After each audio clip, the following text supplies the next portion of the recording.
It's time for Security Now. Steve Gibson is here, the explainer-in-chief, and he's going to talk about NFC chips. They're in many new smartphones, but not Apple's iPhone. What is it? How does it work? And what are the security implications? Near-field communications, next on Security Now. Netcasts you love. From people you trust. This is TWiT.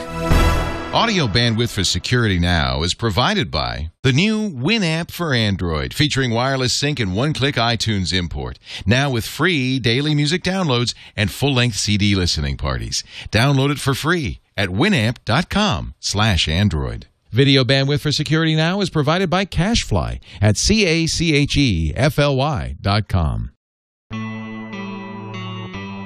This is Security Now with Steve Gibson. Episode 372, recorded October 3rd, 2012. Near-field communication.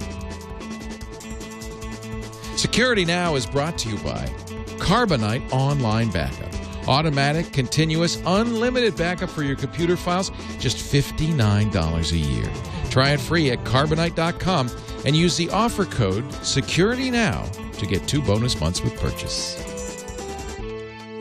It's time for Security Now, the show that protects you and your loved ones online with our man, Steve Gibson, our man on the net. Steve, explainer-in-chief and guy at GRC.com who gives us so much great stuff. Hi, Steve. Hey, Leo. Great to be with you again, as always. See you. We've been talking before the show about sci-fi, our favorite topic, and coffee. Yep. Movies, debates, politics. It's like this is all our favorite stuff. Red wine, really? Politics, coffee, and movies. Sci-fi. Yeah, there you go. There you go. That's all you need in life, and then you throw in a little Security Now and you're set. You got the day covered. So last week you said you might talk about NFC today. Is that our topic of the day? That is our topic. I've been reading about it since then. Actually, I'd started a little bit before then also. I've completely satisfied all of my curiosity. Oh. I know everything I need to know about it for now. And by the end of this podcast, I imagine that all of our listeners will feel the same. So it's interesting. We'll set it relative to the other sort of environmentally competing technologies. There's, of course, Wi-Fi, Bluetooth, RFID, even IRDA, kind of. And here's, NFC. So how does that fit in to this spectrum of connections and communications between our devices? What are its problems? What are its promises? I have to say, now that I have really come up to speed and get a good sense for where we are at this moment, I appreciate more than I did a week ago how odd it is that it wasn't part of iPhone 5. Oh, interesting. Because the industry, the rest of the cellular phone industry has left Apple behind in NFC. Virtually all the other phones have near-field communications, and this makes the iPhone conspicuous in not having it. Now, it's true that we're at the early stage of the adoption curve, and people have various theories about why Apple chose not to do this, like that it's hard to do radio in a metal case, except, well, the phone is a radio. Right. So I don't buy that. And I've also read someone saying, well, Apple doesn't want to be, the leader in this. They would rather wait till things settle down and not be a first mover. It's like, well, okay, maybe. I just don't really get it. But at the end of this podcast, we will all know what it is and sort of have that whole question mark resolved for the time being. And then from then on, we'll just be tracking the mistakes that everyone makes in implementation. And in fact, I'm going to kick off with that because our old friend Charlie Miller, who we know as the great Pwn to Own multiple time winner, and he wrote the Hacking the Mac OS X book. He gave a presentation on hacking near-field communications at this most recent Black Hat 2012 conference a few months back. And I just tweeted, by the way, for anyone who's interested, I just tweeted a link to his presentation's PDF. So for anyone who wants to delve deeper than I'm going to, that's a great place to look at hacking near field from that end. And we have very little news, a little bit of news, which I'll wait until we get started. All right. All right. Yeah. And then NFC, the subject of the day. Exactly. And I will be interested in the security issues because if we're going to start using it for payment, that's going to be a big issue. Yes, baby. Let's talk before we do that, though, about Carbonite.com. Backup is important. We talk about security, but let's not forget a good backup is the best defense against being hacked because then you wipe your drive and you've got your data and you restore it and you're back good to go as quickly as possible. And that's why Carbonite should really be part of your security strategy, search strategy, certainly part of your data security strategy. If you don't have, well, in my opinion, 3 copies of everything, an original and 2 backups, 2 different forms of media, and one of them off-site, that's 3, 2, 1 backup, then you don't have a good backup. Think about it. What would you do if you lost everything? What if there were a fire in your place and the backups burned along with the originals? Then what would you do? That's what disaster planning means. Carbonite is a great solution because it's cloud storage. It's automatic backup whenever, as long as you've got Carbonite installed, whenever you're online, it's backing up continuously without any intervention on your part. Now, it's nice. It's polite. Nice is actually the technical term. It's a nice process. It doesn't take over your computer. If it notices you're busy or using the internet, it just backs off. So it says, oh, after you. But there are lots of times when your system is idle and online and it can back up. And once that initial backup's done, it just takes a second or two to keep you up to date. And that's kind of nice. Carbonite's also cloud storage. All that data is not locked up at Carbonite. It's available to you when you log into your Carbonite account or use their free smartphone and tablet apps. Now, it uses SSL for the transmission. But if you want, you can use trust no one encryption. You've got the password. Now, that does limit some things that you can do, obviously, as Steve and I have talked about in the past. When you use TNO encryption on your data, that means there's other things you can't do. But if privacy is paramount, this is a TNO solution. And boy, is it affordable. Less than $5 a month for an entire computer. $59 a year. So here's the deal. I want you to try it. Mac or PC, they do have versions of Carbonite for small business, for multiple computers, external drives, and all of that. But the basic plan, $59 a year. Try it free for 2 weeks. Use the offer code SECURITY now. When you buy, you'll get 14 months for the price of 12, 2 free months. That's a good deal. All I ask is you give it a try. It should be part of your backup process one way or the other, this 3-2-1 backup, and I think Carbonite's a great way to do it. Carbonite.com. And our offer code is SECURITY now. Please use that so Steve gets credit. Carbonite.com. All right. Let's do the news before we get to NFC. Well, there wasn't much that happened. As we know, some weeks are so busy we don't have a chance to talk about anything else. And every so often we run across a week where almost nothing happened, which is, I guess from a security standpoint, probably a good thing. We talked last week about the expectation that the NIST, the National Institute for I forgot Standards and Time? Standards and Technology? Anyway, NIST. I'm sure the chat room will tell us momentarily. The National Institute of Standards and Technology. That's right. That they were on the verge of choosing the hash from among the final winnowed down contenders, and they did that yesterday on October 2nd. They did not choose Bruce Schneier's skein, as I was sort of just hoping they would, because I know and like Bruce. However, they did choose one that was co-designed by someone we know of, because he was also the co-designer of Rheindal, which is the which was chosen to be the next generation AES, the Advanced Encryption Standard cipher. Now, we're not sure how to pronounce this. It's first of all, you could just say SHA-3 or SHA-3, which is like saying AES instead of trying to remember how to spell Rheindal, which actually I have a macro now in my brain which spells it for me when I put my hands on the keyboard. But K-E-C-C-A-K. K-E-C-C-A-K. The press release says it's Ketchak.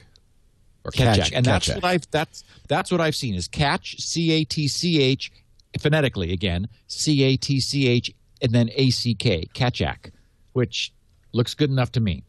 Anyway, so a team of cryptographers chose this. It is very, very fast. In their work, they're getting a byte of hash for every 12 and a half cycles on an Intel Core 2 CPU, but it also is very friendly to hardware implementations, which are able to run it even faster. And I have not looked at it deeply yet. I think that I probably will because, we've talked about other hashes, and this is going to be at some point adopted. But as we said last week, there doesn't seem to be any hurry towards it because this was started 8 years ago in 2004 when we believed that AES-2 might have some long-term problems. So the NIST decided to be ahead of the game this time and have a replacement hash ready. And it turns out SHA-2, the SHA-2 family of hashes, like SHA-512, for example, that we were talking about last week, is still holding up very well and seems plenty strong. Anyway, Wikipedia wrote, Ketchak uses the sponge construction in which message blocks are XORed into the initial bits of the state, which is then invertibly permuted. In its largest instance, the state consists of a 5x5 array of 64-bit words, so 1,600 bits total. Reduced versions of the algorithm are defined for smaller power of 2 word sizes down to 1 bit, which would give us 25 bits of total state since we have a 5x5 array of bit sizes. So 5x5 obviously is 25, and if we had a 1-bit thing, that'd be kind of cool to have a 1-bit hash. I got to look at that. Anyway, while smaller state sizes can be used to test, of course, I guess it wouldn't be hard to guess which the hash was. Anyway, while smaller state sizes can be used to test cryptanalytic attacks, intermediate state sizes, for example, a word size of 4 or 100 bits, or with a 4 with 100 bits of state, or a word size of 32 with 800 bits, also provide practical lightweight alternatives. So what all that means is that we have a new hashing standard whose word size is dynamically variable. And what excites people about this is that it is extremely different from the existing SHA-2 family. So the cryptographers like that because they explain if it turns out that the SHA-2 family do develop some sort of problems, or that is we learn something about them that we don't now know that weakens them, this Ketchak, which is now been awarded SHA-3 status, it's so different that any problems SHA-2 has, SHA-3 absolutely will not have. So anyway, that's our news for the week. We now have a next generation hash standard. The feeling is there's no big hurry to implement it. I'm sure people will do hardware implementations. There will be reference software implementations in all the various languages, so you could choose whatever you like. And perhaps because it is faster than SHA-2, if there's some reason for example, in a closed system where you're the only one who is using the SHA-3 results, you might just go ahead and choose to use it, where its speed or its scalability are of use to you. Whereas, for example, the existing SHA-2 family had the advantage of already existing universal adoption. And so, for example, you could send somebody a file and say, the SHA-512 hash of this is the following, and they're able to reproduce that, and that they're able to do that. Whereas right now we have zero adoption level of the successor, but we have chosen it. So that's cool. I thought the other thing I found interesting in their description of this, they said it seems unlikely, the difference in design and implementation from SHA-2 means that it seems unlikely that any attack that attacks SHA-2 would then be useful attacking SHA-3. So they intentionally chose something that deviates sufficiently from SHA-2 that one attack couldn't theoretically attack both. Somebody'd have to come up with two different ways of attacking, which is clever. And when we discuss it, as I imagine we will at some point, it will doubtless seem like serious propeller head level technology, but to the cryptographers, what they really like about it is that it's extremely simple. That is, they think of it as extremely cryptanalysical. So it's not like it's some random bizarre mess that might have unexpected behavior which isn't obvious on its surface. Instead, it is an extremely transparent, clear construction which makes the cryptographers very comfortable that they can see what it's doing, they understand how it works and why, and they're able then to represent that it looks like it's going to be very secure. So anyway, we have our next generation hash. We don't need it, but we do have it. Yay. And nothing came onto my radar in the security space besides that this week. I'm sure I could have dug around and found some things, but there wasn't anything that seemed very important. So that's all I have on that side. You know what? It's okay. And doesn't have to have an hour's worth of tech news every week. In keeping with that spirit, I thought I would. I mean, I know all of our listeners know about Spinrite and how it operates and what it does. So I thought I would just share a nice tweet that I saw come through my feed. Someone whose handle is talkhard, TALK_hard, tweeted, "My main hard drive crashed in the middle of the night! ! Thank God for Spinrite and at SGGRC, 3! Recovered the entire 1.5 terabyte drive, OS and all." So thanks for sharing that, Talkhard. Hey, you're a man. Yes. Does Jenny ever say, what am I going to get Steve for Christmas or his birthday? Geeks are hard to shop for. My first advice to somebody who's buying a gift for a geek is do not get them gadgets or geek stuff or technology stuff, because they know what they want and they will get it for themselves. Already did.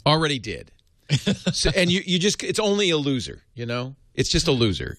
So my thinking is, if you're going to go shopping for a geek, you should get them something they wouldn't get for themselves, they may not even know about. And that's why we welcome a new sponsor to our network, Bespoke Post, at Bespoke, BESPOKE, post.com.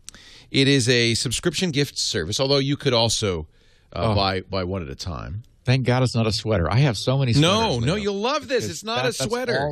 That's all Mom knows to get me. No, tell Mom about this. You get a hand-picked box of awesome each month. How about that? And what's great about them, they're all different. They're all different. So there was a coffee box, and I think you would agree that the coffee box is perfect. It comes with the Aerobee AeroPress, a hand burr grinder, little Hamburg grinder, and some carefully selected beans.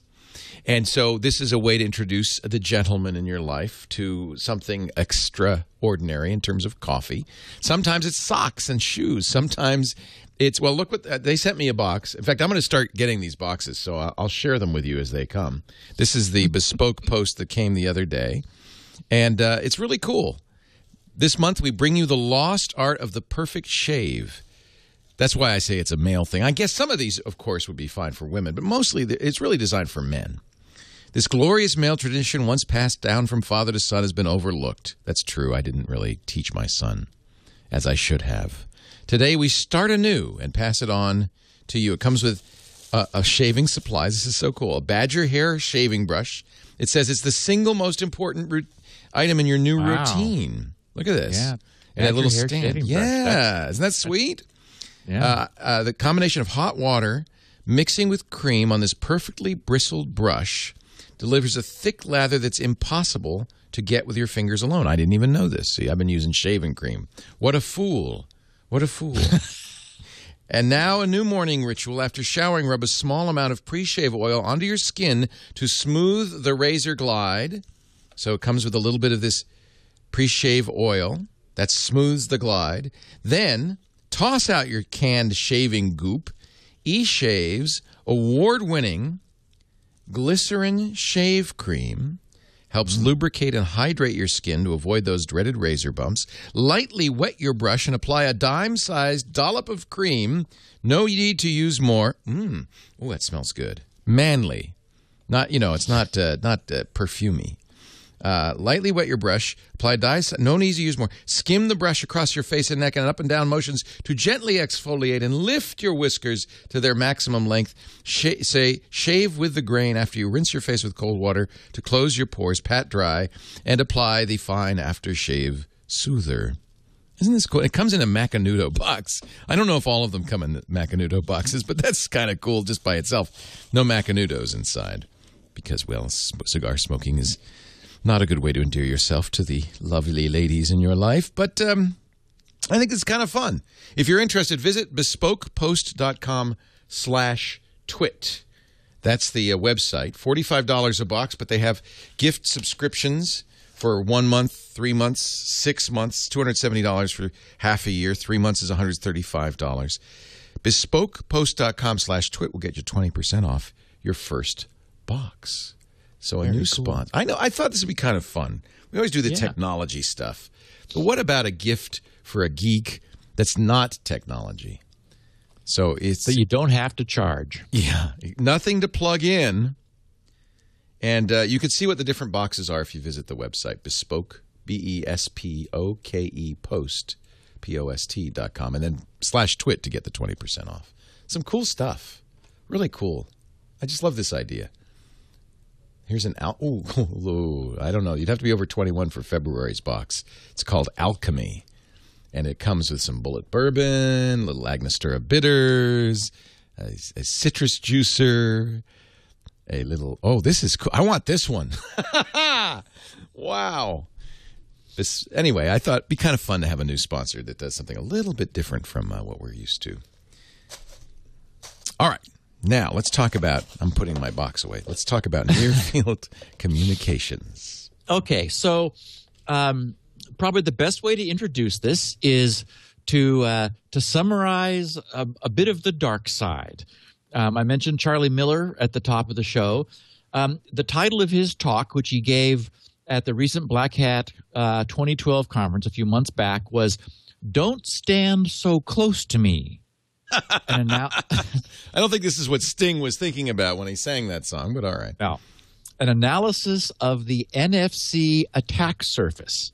And I should preface this by saying what Charlie looked at, to his credit, is the current state of implementation.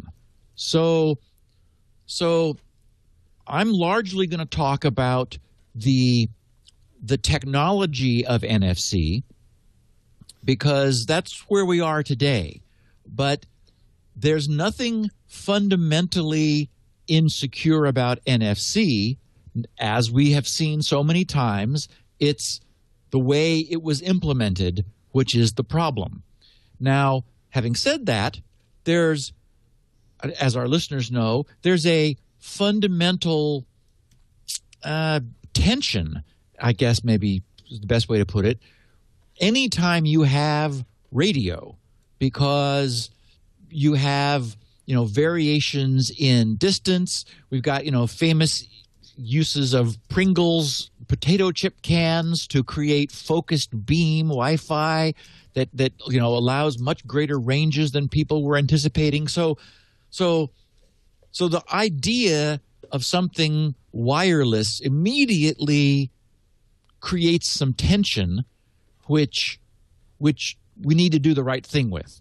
But so what in the preview before his talk, Charlie put together a couple paragraphs. He said, near field, to sort of tease his presentation, he said, near field communication, NFC, has been used in mobile devices in some countries for a while and is now emerging on devices in use in the United States. This technology allows NFC-enabled devices to communicate with each other within close range, typically a few centimeters. It is being rolled out as a way to make payments by using the mobile device to communicate credit card information to an NFC-enabled terminal. It is a new, cool technology. But, as with the introduction of any new technology, the question must be asked what kind of impact the inclusion of this new technology has on the attack surface of mobile devices. In this paper, we explore this question by introducing NFC and its associated protocols. Next, we describe how to fuzz the NFC protocol stack for two devices, as well as our results. Then we see, for these devices, what software is built on top of the NFC stack. It turns out that through NFC, using technologies like Android's Beam or NDEF content sharing, which I'll define and explain later, one can make some phones parse images, videos, contacts, office documents, even open up web pages in the browser, all without user interaction. In some cases, it is even possible to completely take over control of the phone via NFC, stealing photos, contacts, even sending text messages and making phone calls. So the next time you present your phone to pay for your cab, be aware you might have just gotten owned. So that was the introduction. That's depressing. I had higher hopes for this. It really Wasn't is. that the idea, though, that this is an RFID with a near field, with a very limited range? Yes. So that is exactly what it is. Probably the way to characterize this best is to think of this as almost contact, where you're using radio to replace actual connections.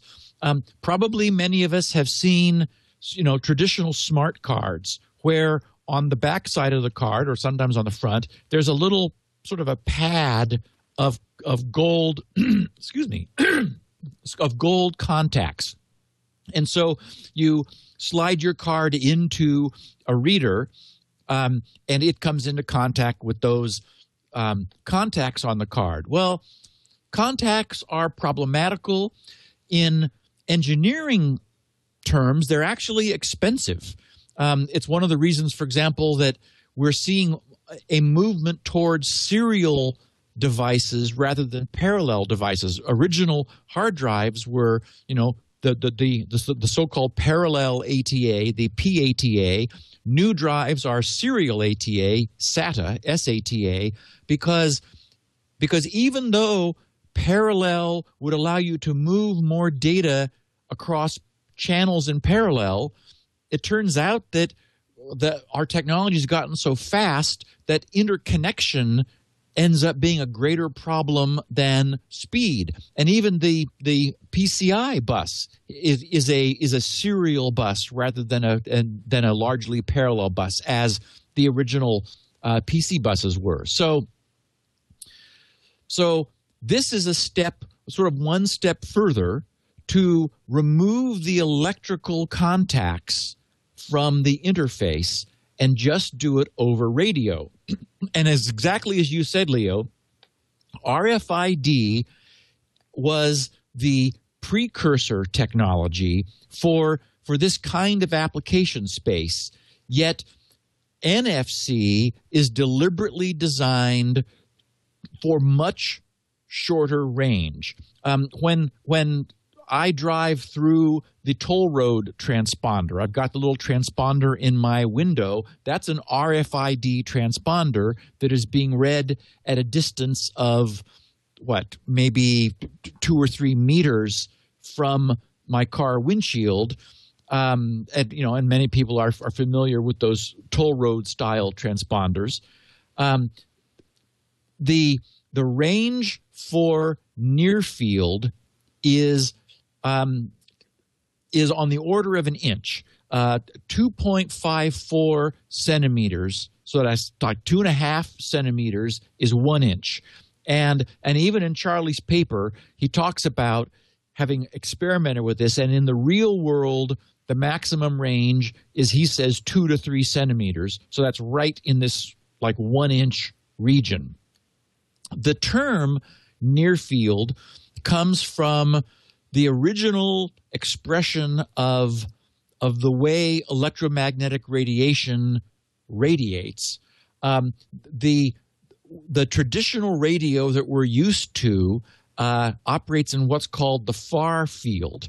This was all laid out back in the mid 1800s, in the 1860s, by a Scottish physicist and mathematician named James Maxwell. The so-called Maxwell's equations, which are really they're hairy partial differential equations which describe how electromagnetic propagation works. It turns out that there are different properties of propagation which apply when you are within only a few wavelengths of the radiating surface, the antenna, as opposed to when you are many, many wavelengths away. One way to think of it is that if you're really far away from an antenna, even though that antenna has a physical size, it looks more like a theoretical point source to you, so that the wave fronts are coming more in a coherent fashion. But when you're very close, then you're able to sort of feel the physical distribution over the span of the antenna. So there's a very different set of properties between near field and far field, and this involves a complex interaction between electrostatic fields involving charges and electromagnetic fields involving a magnetic field. So if we can to sort of like place this on the spectrum of things, near field operates at a relatively low frequency. It's right in the middle of the shortwave band. You'll remember from your licensing, Leo, that shortwave is between about 3 and 30 megahertz. And the near field spec, and all of this has been ratified and unified. There's an NFC forum that maintains the specifications. It's about 160 companies that are now members and signed on to support NFC compatible stuff, whether it's phones or passive tags, NFC tags or whatever. But there's a good set of unifying standards to keep everybody talking on the same, literally on the same frequency, but also with compatible protocols. So NFC is just about right in the middle of the shortwave band, which runs between 3 and 30 megahertz. It's at 13.4 8.56 megahertz. By comparison, for example, Bluetooth is around 2400 megahertz, which also is 2.4 gigahertz. Wi-Fi is around the same place as Bluetooth, and also at double that, at about 5 gigahertz. Of course, Wi-Fi was designed to replace LAN wiring. Bluetooth was designed to replace cell phone cables, and similarly, NFC was designed to replace sort of the existing contact smart cards. So the technology involves a coil antenna, some sort of like a printed coil, and typically one chip over on the tag side. You can have in the way near field functions, there's normally a master and a slave. The master being the controlling party in this two-party communication. Near field is always a one-to-one pairing. That is a one-to-one relationship. There's nothing, for example, like a LAN where you have multiple devices all communicating at once, nor even in Bluetooth where you have the so-called PAN, the personal area network. In near field, again, the way to think about this is they tried to design it so that it was very much like having a smart card with contacts, but we removed the contacts.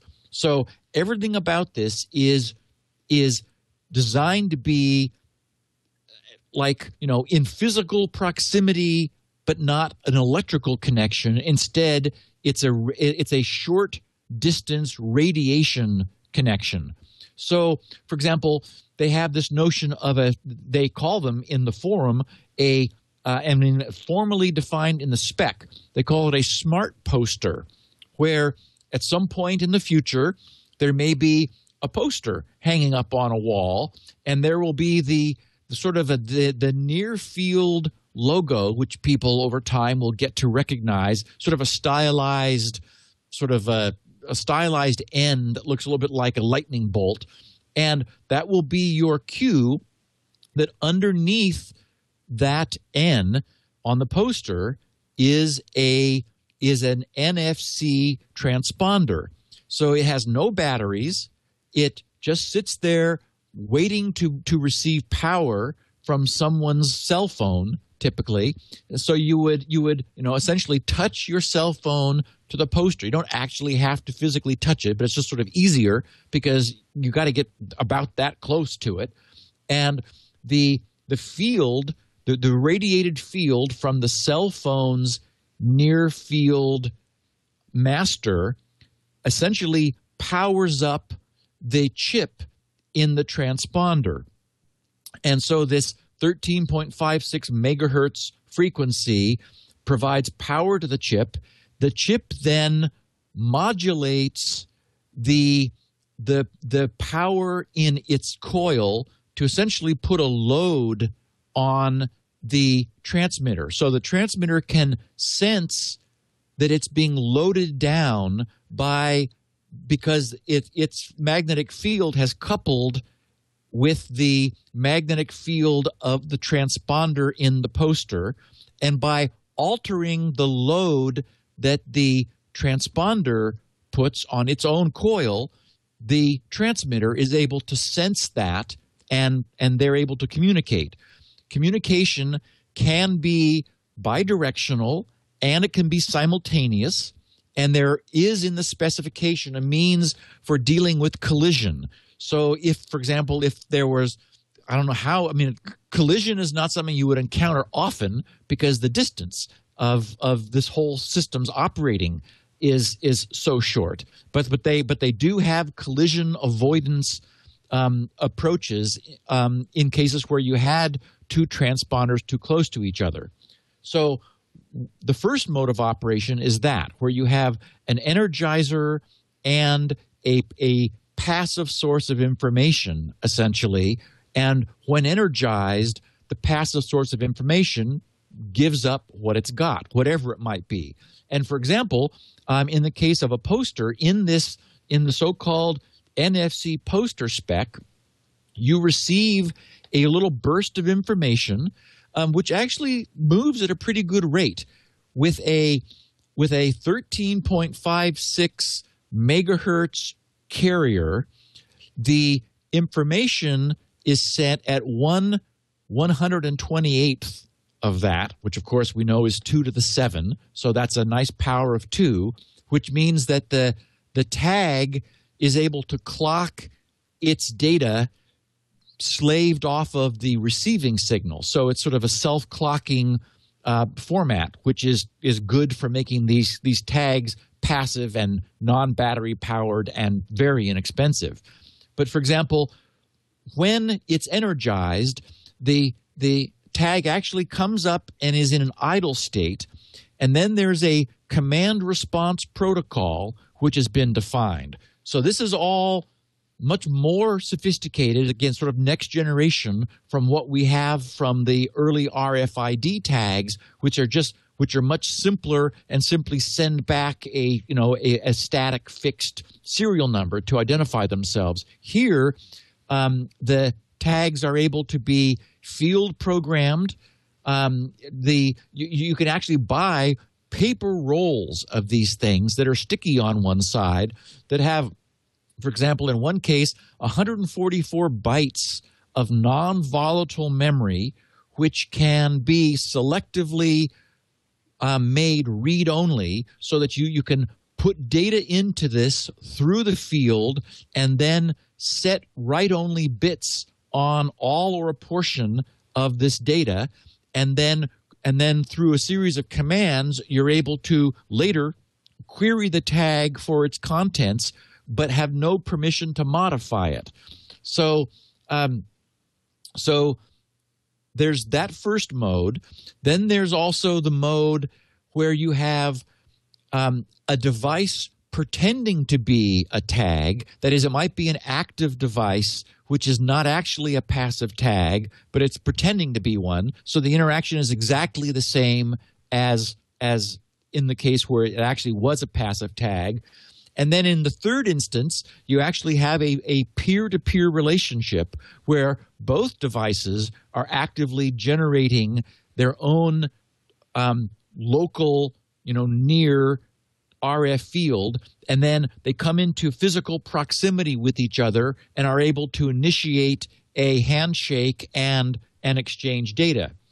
So what do we do with this? Well, for one thing, we have, for example, this smart poster notion, which is one of the predefined specifications, where a burst of data might contain a title and a URI, that is a URL style, universal resource string, which we're used to from internet URLs, containing a reference to a web page or an image on the net or some other sort of address that is accessible to the device that is receiving the information. In this poster format, they talk about a so-called action record, where the device you are querying, suggests what action should be taken given the URI that it has sent you. And there's an icon record so that it might also present on the screen some sort of information that the user would be given and take advantage of in order to sort of define what it's doing. So that's sort of the whole scope of what near field is. It is short physical proximity on the order of an inch.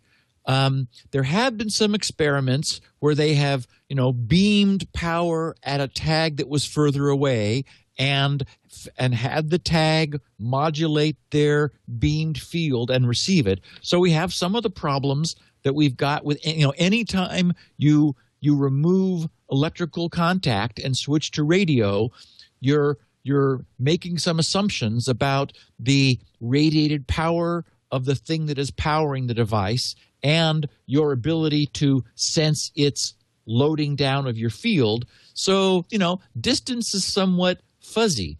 But itself, the near field spec just says, this is the frequency we operate at. Here's the protocol for the way these devices communicate. And on top of that, people can put whatever they want. So one of the other application areas, aside from the so-called smart poster, is this notion of using a near field communication to bootstrap into a more potent communication. For example, we've talked about the problems of establishing a passphrase on a Wi-Fi hotspot. If you've got a very complex, crazy passphrase, it can be difficult to enter that into another device. If instead your Wi-Fi router came with a near field capable radio as part of it, then you could, for example, get your cell phone on to that Wi-Fi router just by tapping the cell phone against the router. And so the idea would be that in that application, they would exchange the information over a bandwidth constrained, because I don't know if I mentioned that it's about 106 kilobits per second. So it is dramatically slower than Wi-Fi or Bluetooth. But the idea is, that's all the speed you would need for a smart poster to send you a URL or to perform some simple credit transaction with a near field terminal. But the idea would be in the mode where you have a Wi-Fi hotspot, you would tap two devices together. They would exchange information about the other much more capable protocols, which then come into service as you pull the devices apart. So and that's one of the frequently mentioned applications for this is, in fact, that's the way the Android Beam functions, is that you've got two Android phones which don't yet know about each other. You tap them together. They use NFC to handshake and agree upon crypto-level data, which they then use to encrypt and exchange files over their Wi-Fi connection, because they've got a much more capable Wi-Fi radio, capable of much higher bandwidth and much greater operating range. But you want that to also be secure. So by briefly bringing them together, you essentially synchronize them, and then you pull them apart and establish the communication that way. So it's a cool technology, Leo. The thing about Apple not adopting it, the only reason I was hoping they would adopt it is because it would obviously jumpstart it, right? Yes. But I think that it is new and nobody's using it yet. So, very few. Pete's uses it a few places like that. Pete's Coffee here in San Francisco. Yeah, and as I mentioned, I have it in my BlackBerry phone, which I've had for about a year and a half. That's interesting. It's like okay, yeah. It's nice that it's there. I have it turned off. And that's one of the other things that Charlie's takeaway from his presentation was so what Charlie found was not surprising. It's very much like the same domain of problems that we've seen over and over, which is that sometimes the people who are implementing this don't get all the details right. There's nothing fundamentally secure or insecure about near-field communication. It's just it's a short-range means of exchanging relatively low bandwidth, that is 106 kilobits per second, data between two devices, one of which may be completely passive and have none of its own local power source, yet you can still write to it in an EEPROM sort of fashion and read back from it. But what happened was some of the early implementations, for example, didn't require any user interaction, and that's that's his main takeaway. Is yes, it's less convenient if you have to acknowledge a near field event, but so much more secure if the user is required to accept what, to like look first at what is about to be done and then say, okay, yeah, that looks like something I want to do. And some of these early implementations, for the sake of, oh, how sexy it is that you just bounce, you bump it up against a poster or you tap two devices together, and this all sort of happens by magic with no user intervention required. As we well know, the flip side of that is going to be problems with security. So would you? Well, I mean, I don't know. So you would use it if it were widely available, or? So I would have it off. I would have the radio off all the time. Yeah. This parallels our recommendation for Bluetooth. You'll remember, Leo, that time I came up to do a show with you in Vancouver, and it was on the whole Bluetooth security and pairing, and I had an application I brought with me that showed us all the Bluetooth radios within range, and virtually everyone in the studio had their Bluetooth enabled on their phones. And this was at a time when Bluetooth was still not really solid. I mean, it's gotten a lot more secure, mostly because, focus has been put on the security aspect. But there were ways early on that Bluetooth could be used to suck people's, address books and contact lists and calendars and things out of their phones. So back then, the advice was, if you don't know you're needing it, turn it off. Keep it off all the time. Because, well, and if nothing else, you're saving power. Because power is a scarce resource on a phone. So keep your Bluetooth off unless you're using it. And now, of course, where we've got, for example, a law in California forbidding people from using their hold it in your hand handsets, there has been a huge jump up in Bluetooth being used to communicate with the little in-ear headsets. And so I imagine it's on a lot more often. What you definitely want to do is turn off pairing so that it's not sitting there, broadcasting itself and trying to hook up with every Bluetooth radio in the area. But I would say the same advice applies for near field on my BlackBerry. But it's a lot shorter range, right? Yeah, I mean, it is. It's 1 inch. It is going to be absolutely difficult. Yeah, the attack surface, there's no magic that you could get to it from across the room, or is there? Well, that's the problem with radio is, right. There's nothing. It doesn't absolutely drop off. It sort of fades out, and it fades out. It fades out very quickly. But we've seen situations where somebody with a focused antenna can beam power over a much larger distance and establish a radio link where it wasn't expected, where the assumption was that you're okay. I mean, I remember you and I talking about Bluetooth, and there was a window of opportunity during Bluetooth pairing where an eavesdropper had some advantage. And you and I on this podcast years ago talked about going out in the middle of a parking lot where you could see all around my you car. that nobody was within 10 meters or 30 feet, which is the nominal range of Bluetooth, in order to do your pairing, so that you didn't have to worry just during that brief moment anybody being able to eavesdrop on you. So this is a lot better. I think there's no question this is going to take hold. This is going to get traction.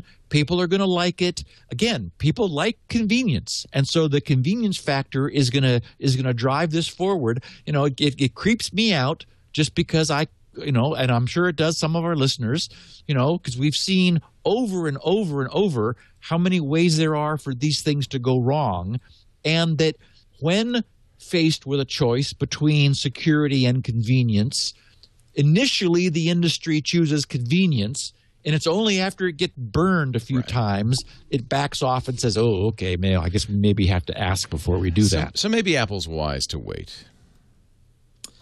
I'd like to have it in the phone. Leave it off. Turn it off by default. But have it there so that, I mean, it just seems like a bullet point missing. I don't know when they are going to do iPhone 6. Maybe that's already in the works. So they've like got it coming soon.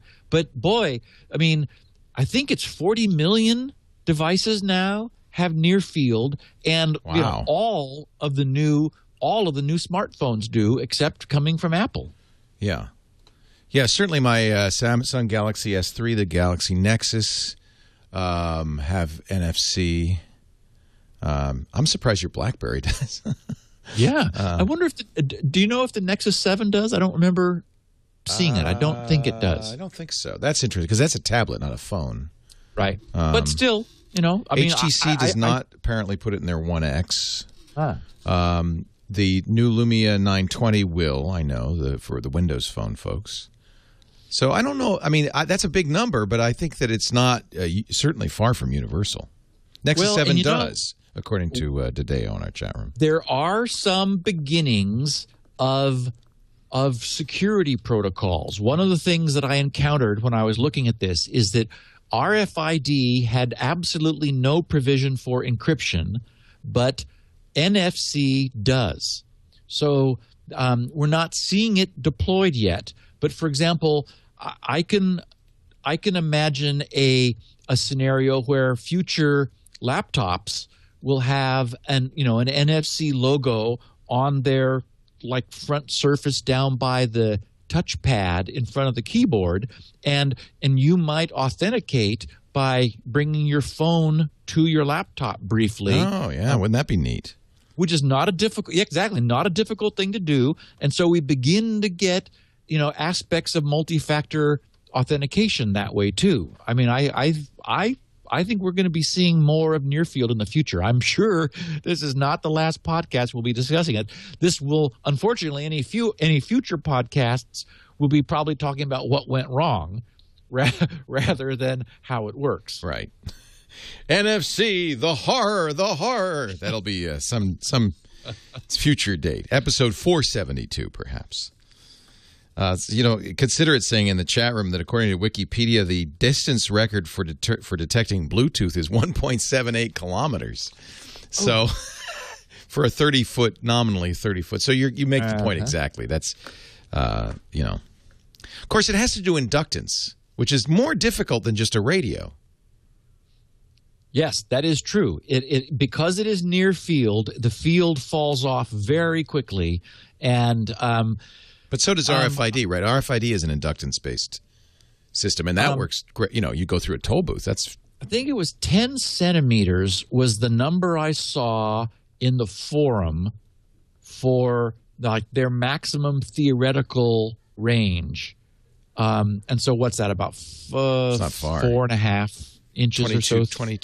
2.54 centimeters to the inch. Yeah. So whatever. Oh, yeah. So 20 – wait. Yeah, so I don't know. Divide by 4 2. 4 or 5 inches. Yeah. By the way, anyway, correction, apparently the HTC One X does has NFC. Somebody has one in the chat room. He says, no, mine has it. I really do think it's on its way. Majority of new smartphones, yeah. Yeah, I think Apple's decision not to include it, I don't understand it in the iPhone 5, but this is going to be – I think this technology is going to take hold. And we're going to see it used a lot. I'm not so sure I'm a fan of, bumping it up against random posters because, that just seems. We have an NFC chip on the wall as you come into the brick house. We have a tech tile, and you tap it, and it'll check you in on Foursquare. It doesn't, by the way, it doesn't do the check-in all the way. It just launches Foursquare, says you're here, and then says, would you like to check in? Nice. Yeah, so and I think that's probably how most people will implement it. That's using Samsung's built-in software on the phone. Yeah, one thing we've not talked about is QR codes. That's also on my list of things of technology. That's the kind of the competing technology for this. Yeah, and of course that's optical as opposed to radio, and that to me that seems a lot. Actually, I'm seeing QR codes all over the place now. They're beginning to get some traction. I saw a gravestone with one. I kid you not. You are here. Yeah. I don't know. Maybe it pulls up a page with his life story. I don't know. I didn't take a picture of it. I should have. No kidding. Was it was it etched or? Yeah. Or wow. Well, there's a geek. Well, that's also somebody who has a lot of faith in the technology. Like 50 years from now, people are going to be able to read QR codes. Yeah, on my headstone. Yeah, that's a very good point, Leo. Yeah. Steve Gibson is the explainer-in-chief. There's actually a tumblelog. WTF QR codes. And thanks to Jesse in our chat room for this. Like, why is there a QR code here? And there's lots, and so it's cute. It's like, let me see if, so people are putting them in it everywhere. Here's one, fish on a grate. I guess that's one of the cool aspects of the QR code is because it is optical, it's even lower technology than a passive near-field tag. And, all phones now have cameras. All you need even is a camera the and iPhone software. 5. Yeah. It is a neat technology. I'll just remind our listeners that I just tweeted the link to Charlie Miller's presentation, which I think it's 40-some pages and lots of neat pictures and diagrams and technology. He spends much less time on how it works than I just have, but and much more time on what he did to break it, which is, I guess it's certainly of interest to our listeners and the topic of the podcast, but I just sort of shrug a little bit. It's like, yeah, well, it's not NFC's fault. It's that the people who did it, made some mistakes and more importantly, never put in a confirmation. Do you want to do this? Right. And I think that's just crazy. But that's implementation specific. You could, for instance, use Google Wallet will give you a PIN. So that's something the app should do. But again, maybe no, because if you don't do it in the app, if you don't require it, then you can hack it silently. Right. Yeah. Steve Gibson's the explainer-in-chief at grc.com. That's where you'll find him. His Twitter handle is @SGGRC. When you go to grc.com, pick up a copy of Spinrite. You never know when you might need it. It's It's the world's best hard drive and maintenance and recovery utility, and it's Steve's bread and butter. So yes, let's everybody buy it. But there is a lot of free stuff there, including 16 kilobit audio versions of this show for the bandwidth impaired, and full transcriptions, which Steve pays for at the Security Now pages there, and of course his show notes.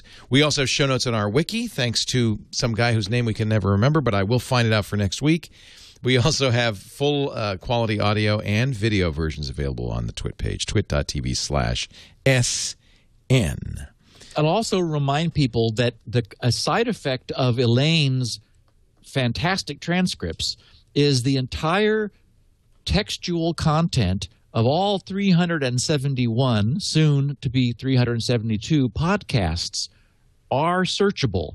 And when I encountered Charlie Miller's name on the Black Cat conference, I thought, Charlie Miller, I'm sure we've talked about him. So I went over to grc.com/SN.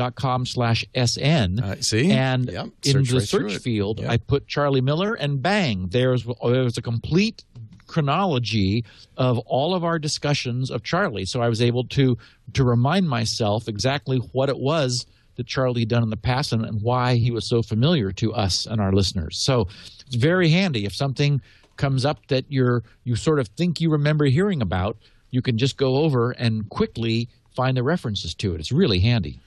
I love the internet. Speaking of which, I found an ABC article that says digital QR codes offer interactive cemetery experience. Funeral directors are seeing an increase in demand for gravestone barcodes. No kidding. That is That's crazy. We do crazy. We do the show every Wednesday, 11 a.m. Pacific. That's 2 p.m. Eastern Time, 1800 UTC on twit.tv. Tune in live. We can interact through the chat room. And as you can see, I use the chat room a lot to flesh out the shows, so to speak. Yes, and grc.com/feedback. We'll have a Q&A episode next week. Good. Let me know what's on your mind, what you're curious about, any questions that the NFC technology brought to mind, and we'll talk about them next week. Thank you, Steve. Thanks, Leo. We'll see you next time on Security Now. Security Now.